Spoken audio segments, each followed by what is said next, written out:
Clip number 583۔ اس clip میں آپ قرآن پاک کی سورہ یوسف کی آیت نمبر 84 سے لے کر 86 تک کی تلاوت، ترجمہ اور تفسیر قرآن صراط الجنان سماعت فرمائیں گے۔ بسم اللہ الرحمن الرحیم،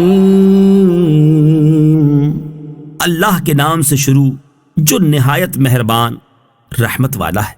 وَتَوَلَّى عَنْهُمْ وَقَالَ يَا أَسَفَا عَلَى يُوسُفَ وَابْيَضَّتْ عَيْنَاهُ مِنَ الْحُزْنِ فَهُوَ كَظِيمٌ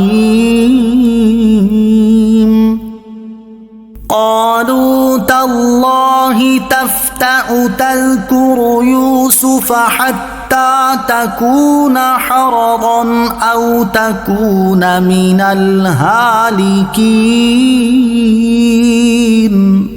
ترجمہ، اور یعقوب نے ان سے منہ پھیرا اور کہا، ہائے افسوس یوسف کی جدائی پر، اور یعقوب کی آنکھیں غم سے سفید ہو گئیں تو وہ اپنا غم برداشت کرتے رہے۔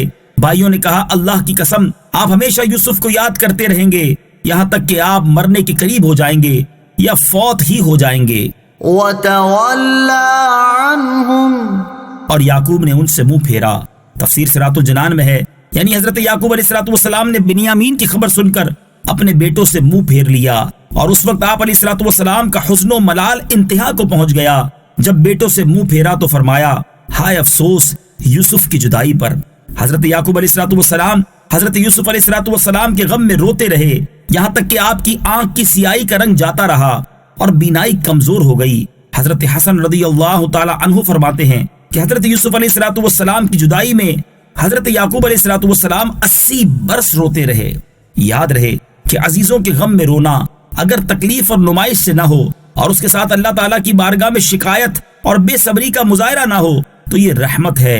ان غم کے دنوں میں حضرت یعقوب علیہ السلام کی زبان مبارک پر کبھی کوئی بے صبری کا کلمہ نہ آیا تھا۔ قالوا، بھائیوں نے کہا، یعنی حضرت یوسف علیہ السلام کے بھائیوں نے اپنے والد محترم سے کہا، اللہ کی قسم آپ ہمیشہ حضرت یوسف علیہ السلام کو یاد کرتے رہیں گے اور ان سے آپ کی محبت کم نہ ہوگی یہاں تک کہ شدت غم کی وجہ سے آپ علیہ السلام مرنے کے قریب ہو جائیں گے یا فوت ہی ہو جائیں گے۔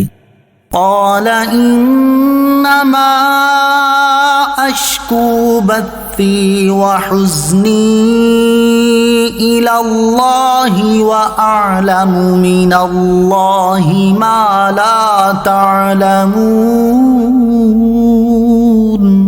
ترجمہ، یعقوب نے کہا، میں تو اپنی پریشانی اور غم کی فریاد اللہ ہی سے کرتا ہوں اور میں اللہ کی طرف سے وہ بات جانتا ہوں جو تم نہیں جانتے۔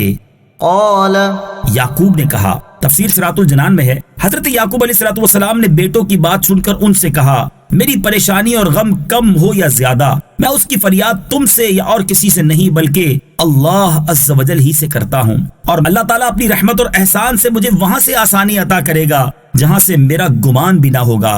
حضرت یعقوب علیہ السلام کے اس فرمان میں تو اپنی پریشانی اور غم کی فریاد اللہ ہی سے کرتا ہوں۔ اس سے معلوم ہوا کہ غم اور پریشانی میں اللہ تعالیٰ سے فریاد کرنا صبر کے خلاف نہیں، ہاں بے صبری کے کلمات منہ سے نکالنا یا لوگوں سے شکوے کرنا بے صبری ہے۔ نیز آپ علیہ السلام کے اس فرمان اور میں اللہ کی طرف سے وہ بات جانتا ہوں جو تم نہیں جانتے، اس سے معلوم ہوتا ہے کہ آپ علیہ السلام جانتے تھے کہ حضرت یوسف علیہ السلام زندہ ہیں اور ان سے ملنے کی توقع ہے، اور یہ بھی جانتے تھے کہ ان کا خواب حق ہے اور ضرور واقع ہوگا۔ ایک روایت یہ بھی ہے کہ حضرت یعقوب علیہ السلام نے حضرت ملک الموت سے دریافت کیا، کیا تم نے میرے بیٹے یوسف علیہ السلام کی روح قبض کی ہے؟ انہوں نے عرض کیا کہ نہیں۔ اس سے بھی آپ کو ان کی زندگانی کا اطمینان ہوا، اور آپ علیہ السلام نے اپنے فرزندوں سے فرمایا،